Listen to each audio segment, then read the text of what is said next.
Hello friend, नमस्ते, प्रणाम। आज मैं आप लोग के बीच में बहुत ही प्यारा सा गीत लेके आई हूँ। नाच गीत है। अगर मेरा गीत पसंद आए तो आप लोग चैनल को सब्सक्राइब कर लेना और प्यारा प्यारा सा कमेंट जरूर करना कि आप हमारी वीडियो कहाँ कहाँ से देख रहे हैं। बहुत ही प्यारा सा गीत आप लोग के बीच में लेके आए हैं। नाच गीत है।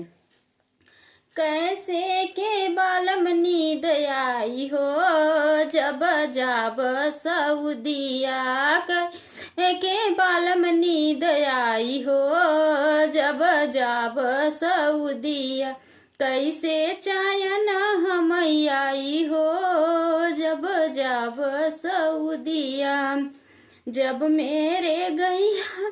अपने से जरिया, जब मैं गई है अपने से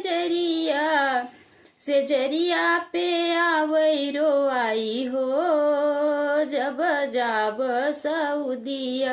कैसे के बालम नींद आई हो जब जाब सऊदिया, जब मैं गईली राम रसोइया, जब मैं गईली अपने रसोइया,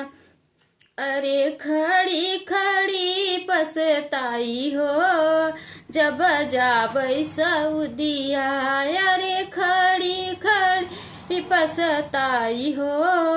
जब जाबै सऊदिया, कैसे बालम निदिया आई हो जब जाबै सऊदिया, सासु मोरी मार ननद गरिया, वही सासु मार ननद गरिया, अरे देवराज घर से निकाल हो जब जाब सऊदिया, कैसे के बालम नींद आई हो जब जाब सऊदिया, सासू मोरी पड़ पनीरिया भरने को, सासू मोरी भेज पनिया भरने को, पतली कमर बल खाई हो कैसे जा सऊदिया,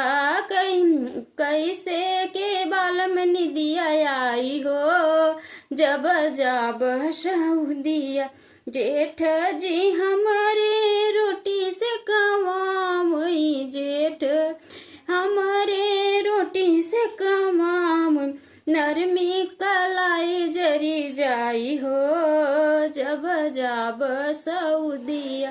कैसे के बालम नींद आई हो जब जा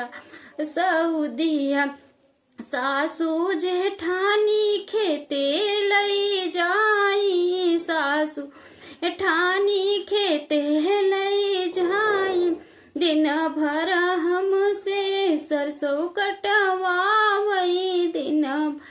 हमसे सरसों कटवाई, घमवा में मरी जब जाई हो बालम जाब सऊदिया, घम में जली हम जाई हो जब जाब सऊदिया, कैसे के बालम नींद आई हो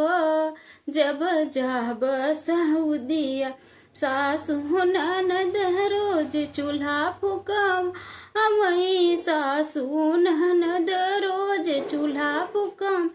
मैं ऊपरा से जरा जरा बर्तन जवावई, ऊपरा से जरा जरा बर्तन मजवावई, कैसे बालम नींद आई हो जब जाब सऊदिया,